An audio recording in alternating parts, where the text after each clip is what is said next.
What's your name? Robin Doan. My parents are Conrad and Brian Conrad. I'm scared after this and I don't know what Robin to do. Doan? Yes, ma'am. Brian Conrad. My mom is alive. Okay, I'll stay on with you. I've got the ambulance and the fire department to come in, okay? Thank you so much. They're coming. This 10-year-old girl was woken from her sleep hearing gunshots, and the most shocking events happened in that house that you will never ever forget. Was everybody in her family dead? Was the killer still in the house? The events that happened that day left the police department speechless. At 10 a.m. on September 30th, 2005, Alan Sink arrived at the rural Pineville home that belonged to his 70-year-old uncle, Orlie McCool. It had been almost 24 hours since anyone had heard from him or his daughter-in-law, Dawn McCool. Dawn was supposed to go grocery shopping with Orlie because he needed help carrying groceries into the house. As he walked up to the house, he noticed his uncle's red pickup truck was gone. For a brief moment, he thought no one was around. Then he noticed the front door into the house was slightly open. Alan stepped inside and immediately saw his uncle's body lying in a bloodied, crumpled heap just inside. He immediately got out of the house and called 911. Officers with McDonald County arrived at the residence and stepped into the house. Orlie's body was at the door. He had died from a single gunshot wound to the head. At the steps going down to the basement, they found another body. It was Dawn McCool. She had sustained multiple gunshot wounds. Her purse was still on her shoulder. She had never seen it coming. Investigators combing the scene looked through her purse and found a receipt from a grocery store 5 miles away, which was timestamped for 1:53 p.m. Thursday, September 29th. The murders had likely taken place shortly after they returned from the store. There were no signs of forced entry into the home, but a bathroom window was noticeably open. Detectives collected several spent shell casings for later analysis and started interviewing people in the area, in case someone had seen something. A man said that around 2 p.m., he had noticed a man walking around the Orlie residence. The man, he said, looked strikingly similar to a resident, Scott King. Scott King lived just miles away from Orlie, but when investigators looked him up, they learned that he had reported that there was a burglary at his house and several guns stolen, including a 9mm Smith & Wesson pistol, the exact weapons used in the murders. The police contacted Scott King and made arrangements to search his home. When they arrived, Scott showed the officers a spot by the door where he allowed his sons to shoot guns. There were many different casings on the floor, but the investigators easily noticed that some of the discarded casings matched what they retrieved from Orlie's house. These were sent to the crime lab for ballistic comparison. Later that day, Scotty went to the sheriff's office to give his statement. Officers asked him if he knew who might have stolen the guns. Scotty told him about his 23-year-old son, Levi King. He had last seen Levi at 7 a.m. on September 29th when he dropped him off at a bus stop to take a bus to Anderson. Levi King was born in Arkansas in 1982. He would be one of 7 children born to his father, Scott King. He stayed into trouble all his childhood and teen years, drinking alcohol, shooting guns, and doing drugs. By year 20, he was diagnosed with bipolar disorder. He also had a temper, once setting fire to his sister's room because he was mad at her. One day, he crossed the line by burglarizing a neighbor's house and setting fire to it.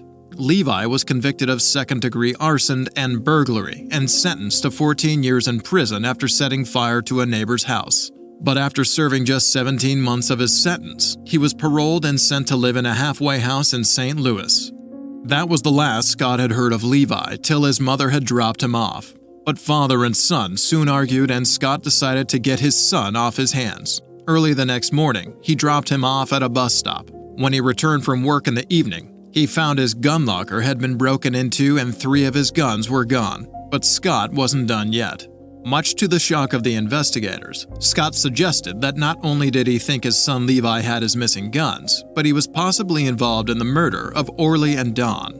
It seemed he was right because investigators soon learned that the bullet casings recovered from the house matched the spent casings found at Scott King's house. The weapon that had killed Orlie and Dawn was Scott's 9mm Smith & Wesson pistol.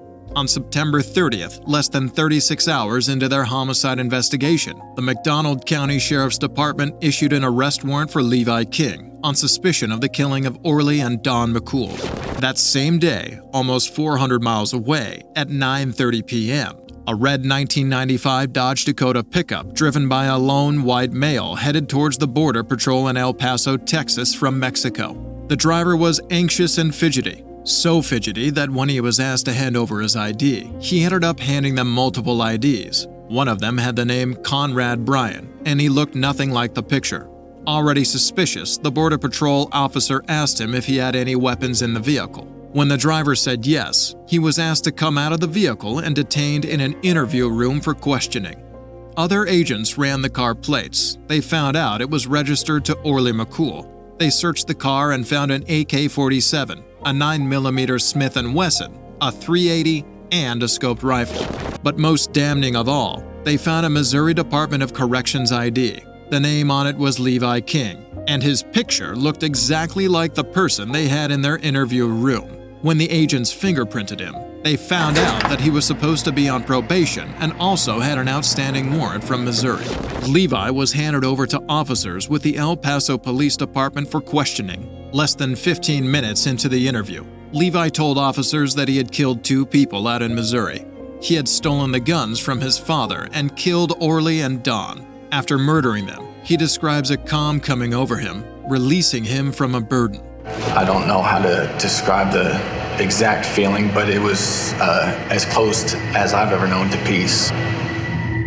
He then used the truck to skip town and had already crossed the border into Mexico, but he had gotten himself turned around. By the time he realized his mistake, he was looking at the bridge of America and heading straight for the United States-Mexico border back into the states where he was arrested.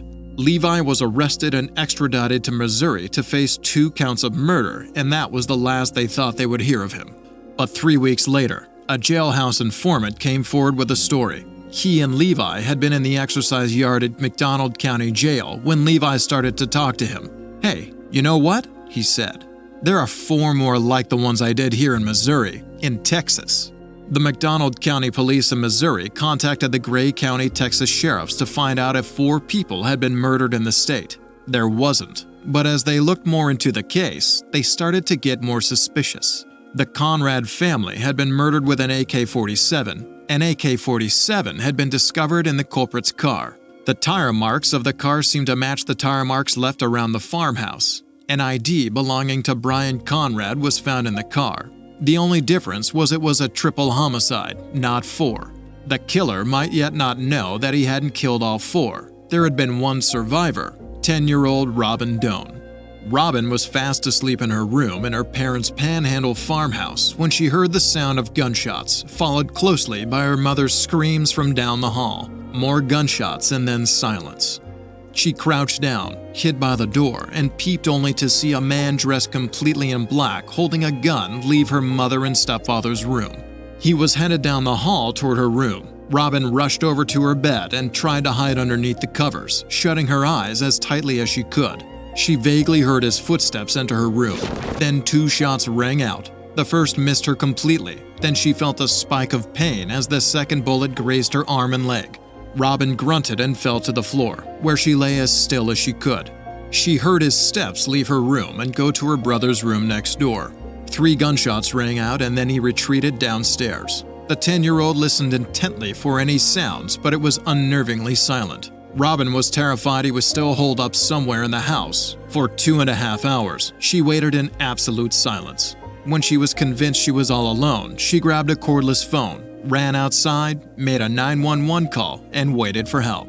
When officers arrived at the secluded rural Gray County farmhouse, they found 10-year-old Robin sitting on the tailgate of her stepfather's pickup truck. She was quickly taken off the premises.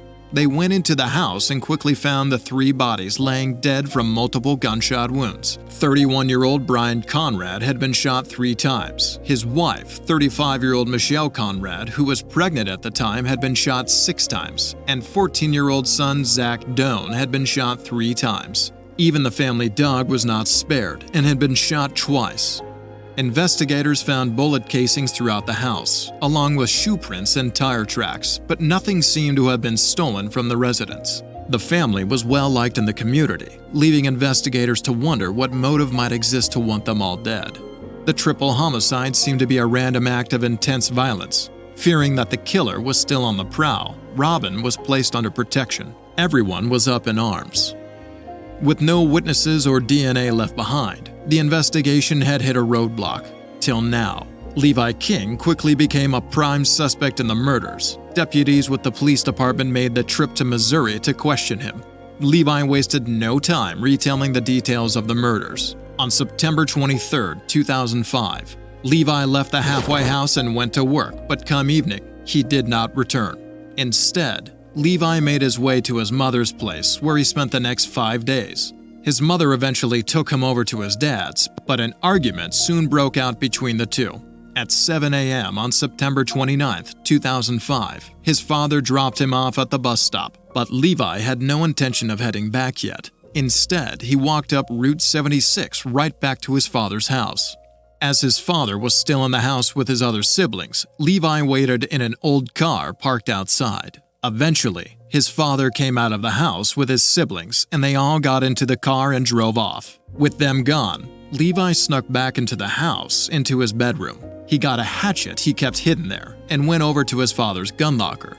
Using the hatchet, Levi broke open the locker and took an ammunition box, a 9mm, a scoped rifle, AK-47, and put them all in a backpack. It was shortly after noon when Levi left the house. He decided to take a shortcut through the woods where he stashed the rifles in the bag of ammunition just off the road. Holding only the 9mm gun, Levi headed on down the county road, just in time to see Orlie and Doan get into their truck and leave the house. Levi immediately decided he would break into the home. Levi used an open window to enter the house and slowly went through the house. He had found a .380 next to the bed in the master bedroom when he heard sounds from outside the house. Levi quickly hid. When the door opened, Doan went by first, carrying groceries. Orlie came into the house next. As soon as he passed, Levi shot him in the side of the head. As Orlie lay dying, Levi aimed the gun down the stairs towards Doan and fired several times at her. Levi fled the scene in Orlie's truck. He drove back to his father's house and got the backpack of guns he hid in the woods nearby. He then headed into Arkansas across I-40, eventually going into Texas till he came across a remote farmhouse in Pampa, Texas. 14 hours and 375 miles after he had killed Orlie and Doan, Levi kicked down the door into the Conrad home in the middle of the night and massacred the entire family. Then he went downstairs to make himself a snack before driving off to Mexico. He had no idea his shot had missed the 10-year-old and struck a plastic drawer by her bedside. But as fate would have it, after crossing the border, he got turned around. By the time he realized he was heading back to the border and re-entering the United States, it was too late. When investigators asked him why he had done it, Levi said he felt content after killing Orlie and Doan, and he tried to recapture that feeling by killing Robin's family. Levi was charged with 2 counts of first-degree murder for the McCool killings in Missouri and 3 counts of first-degree murder in Texas. He pleaded guilty and was handed 2 consecutive life sentences. Levi also pleaded guilty to the triple homicide in Texas, but the defense refused to exclude the death penalty. 4 years after the murders, the sentencing trial for Levi King began in Texas. The death penalty requires a unanimous vote. At the hearing, members of Levi's family and the community came forward to paint him as a victim of an abusive, negligent father who was raised in an unhealthy environment surrounded by guns and drugs. It was now up to 14-year-old Robin to testify on behalf of her dead mother, brother, and stepfather. In a tearful testimony, Robin recounted the horrors of that night. The jury went in for deliberation, but one juror refused to vote against it. On October 6, 2009, they would sentence Levi King to life without the possibility of parole. King was extradited to Missouri, where he will serve out his sentence. 8 years later, the memories of that night still haunt 22-year-old Robin. She still wakes up to odd nightmares that she's back in her childhood home, hearing her family getting shot to death. But she has managed to live a fairly normal life thanks to her law enforcement family. They raised $10,000 to pay for junior college and kept her motivated. Robin joined the cheerleading squad at Pampa High School and played basketball briefly. She hoped to be a pediatric nurse someday.